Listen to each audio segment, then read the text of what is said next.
We tend to start 7 or 8 hours before the programme goes on air, which is 6 o'clock London time.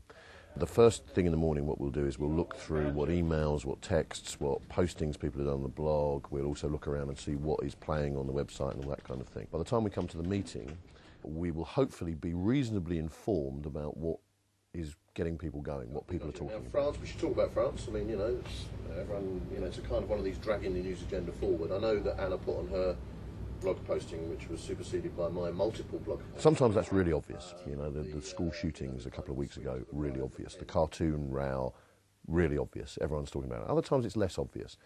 But we have the meeting. The meeting is designed to kind of, sort of tease out what we think people are talking about, what angles we're talking about, the kind of people that we want to talk to. We will then place debates up on the BBC website to say, look, we think this is what you want to talk about. Will you contact us and tell us, what your stories are? And we'll also post that on our blog.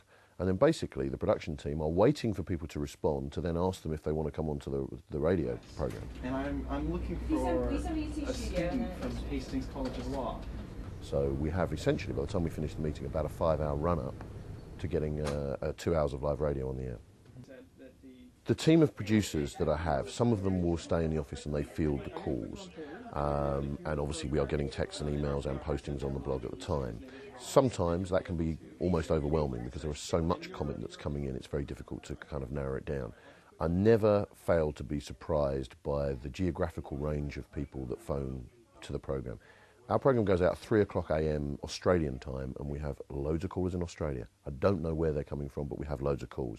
My favourite exchange was one night when we had a merchant seaman who was an Indian sailing between India and China and listening to the programme online, talking to a Somali taxi driver in Moscow about Gaza.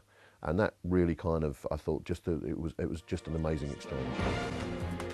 Hello, I'm Ross Atkins. Thank you very much indeed for joining World Have Your Say. It's live, it's of the moment, it's exciting, but it can get extremely lively. When we've done outside broadcasts in Soweto, recently in Harlem, and even as recently as Monday, we did a programme from a Nigerian restaurant about the Nigerian elections, Nigerians around the world talking to each other.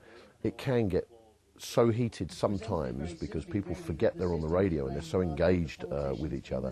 It just teeters on the edge of spilling over, which is exciting in itself. It makes great radio. We don't set it up that way. We want people to talk to each other. But it's an exciting programme.